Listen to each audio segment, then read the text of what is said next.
ఇల్లాళ్ళండి పెళ్ళైన వాళ్ళు వీళ్ళ దుంపదగా పెళ్ళైన వాళ్ళు 40 ఏళ్ల వాళ్ళు ముందేమో పావు కటింగ్ వెనకాల అర కటింగ్ ఎవరికి ప్రదర్శనలు అందుకని దాని మీదే ఏదో పూర్వం ఏదో పైట లాగితే ఏదో అనేవారు ఇప్పుడు లాగడానికి పైట ఎక్కడుంది పైట ఎక్కడుండే పైకి జనుచుండే పడుచు వాడి గుండె పగులుచుండే చీర కట్టుకొండు క్షేమముగా నుండు కూడబడకయుండు కుర్రదండు అని ఒక అవధానంలో చెప్పాను నేను. చీర కట్టుకోండి శుభ్రంగా ఎందుకు కూడబడతారండి అమ్మాయిలు ఒక్కసారి ఆలోచించండి. మా అమ్మాయిలుగా భావించి చెబుతున్న తండ్రి అని లాంటి వాడు చెప్పాలి కాబట్టి అందమైనటువంటి అవయవాలు పొందిగ్గా బిగువుగా కనపడుతుంటే కుర్రాడు ఎవడన్నా ఊరుకోగలడండి?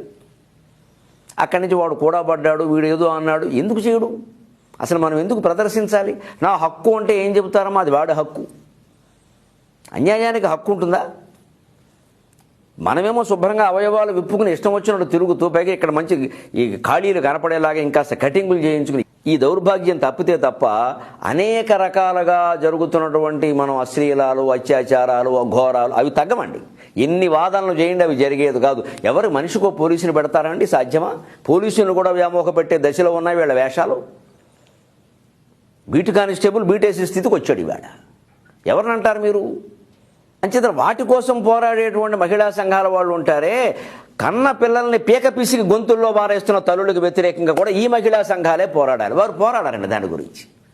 ఆడవాళ్ళు ఎంత అన్యాయం చేసినా సమర్థిస్తారు.